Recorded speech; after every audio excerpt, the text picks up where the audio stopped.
A crise da habitação em Portugal atingiu um ponto crítico. Uma das principais causas desta crise é a falta de oferta de casas, sendo que, por isso, uma das principais soluções para a crise da habitação é construir mais, muito mais. Portugal é o país da Europa com a percentagem mais baixa de habitações sociais face ao parque habitacional existente.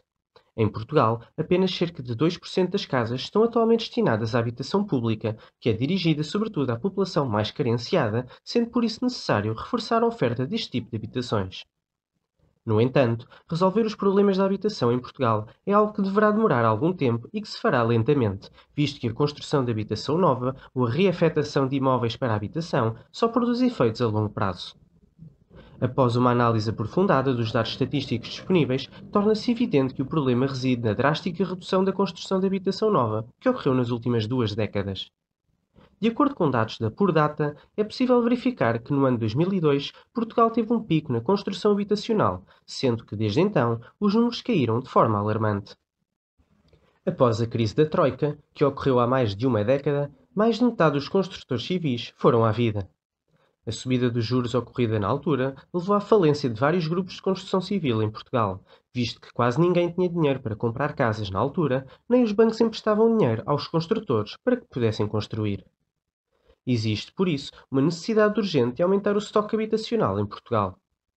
É importante chegar a um consenso e começar a construir dezenas de milhares de apartamentos todos os anos. Esta é a única maneira de fazer com que o preço da habitação retorne a níveis acessíveis para os residentes em Portugal, não sendo relevante neste momento debater quantas destas habitações devem ser construídas pelo Estado e pelo setor privado. O importante é construir o máximo possível. Por outro lado, tem também existido nos últimos anos alterações significativas na composição dos agregados familiares típicos dos residentes em Portugal. Cada vez existem mais agregados familiares compostos por apenas uma única pessoa ou duas pessoas. Isto leva a que sejam necessárias cada vez mais casas para alojar todos os agregados que queiram viver de forma autónoma, sendo que no caso de pessoas solteiras que queiram ter o seu próprio espaço, o cumprimento da taxa de esforço exigida pelos bancos, que lhes permite a obtenção de um crédito à habitação, torna-se uma tarefa muito mais árdua e, em alguns casos, até impossível. De acordo com dados disponíveis na Pordata, é possível verificar que a população no país está mais ou menos estagnada há uns 20 a 30 anos. No entanto, o número de agregados familiares disparou, sendo que o número de famílias com uma pessoa mais que dobrou. Há 30 anos atrás, uma casa era tipicamente habitada por duas pessoas no mínimo, sendo que o normal era estarem 4 pessoas a habitar no mesmo espaço.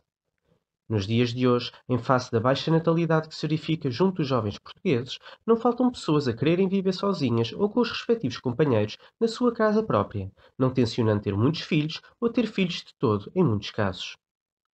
Nesse sentido, a procura por apartamentos pequenos é muito elevada. No entanto, a maioria das habitações em Portugal tem 4 ou 5 divisões, sendo que a área média das habitações é superior a 100 metros quadrados. Mas as famílias estão a ficar mais pequenas e, por isso, a maioria das casas existentes em Portugal está sublotada. Ou seja, as áreas dos apartamentos não são completamente ocupadas ou utilizadas ao máximo, existindo, por isso, mais espaço disponível do que o necessário. Este número elevado das situações de sublotação foi recentemente identificado no primeiro relatório sobre o arrendamento habitacional em Portugal, elaborado pelo Observatório da Habitação, do Arrendamento e da Reabilitação Urbana, com o objetivo de caracterizar o setor, tendo por efeito baseado a sua análise nos dados do Censo 2021 e em outros indicadores do Instituto Nacional de Estatística. De acordo com os dados recolhidos no relatório, é possível verificar que em 2021, 63,6% dos alojamentos encontrava-se numa situação de sublotação. Por sua vez, apenas 23,7% dos alojamentos se encontravam numa situação adequada, tendo em conta o número de pessoas que residiam nos mesmos, sendo que apenas 12,7% dos alojamentos se encontravam numa situação de sobrelotação. Existe, assim, um desfazamento entre a tipologia dos apartamentos existentes e as novas realidades familiares que se vêm formando em Portugal, sendo que os problemas associados a esta situação são muito distintos ao longo das diferentes zonas geográficas do país. Enquanto fora dos principais centros urbanos e principalmente no interior de Portugal se verifica uma situação de sublotação de casas, visto existirem muitas casas de grandes dimensões apesar de não existirem famílias numerosas o suficiente para as habitar, nos grandes centros urbanos verifica-se precisamente a situação inversa. Na área metropolitana de Lisboa, uma das causas para o aumento do preço do imobiliário deveu-se ao aumento da população residente, que foi incentivada por uma política de imigração que agilizou os processos de obtenção de visto de residência.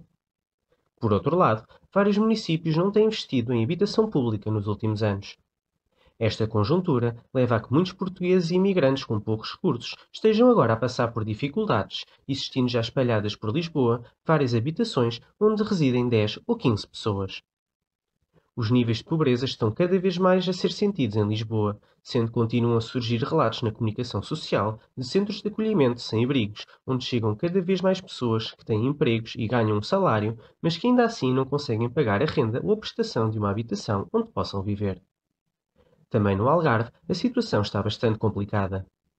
O Algarve enfrenta um aumento significativo na construção de casas voltadas para o turismo e para o segmento de luxo, que não resolve o problema habitacional que está a ser sentido pelas famílias portuguesas que residem no Algarve e que se veem forçadas a abandonar as zonas mais próximas do litoral e a terem de se mudar para zonas mais interiores, onde os preços são mais baixos. Muitas destas casas de luxo algarvias não são sequer habitadas, servindo apenas como um ativo com potencial de valorização a médio prazo e promovendo a especulação imobiliária sentida na região. O modelo económico no Algarve promove um turismo em massa e salários baixos, sendo que não resolve a falta de habitação a custos que os portugueses consigam pagar.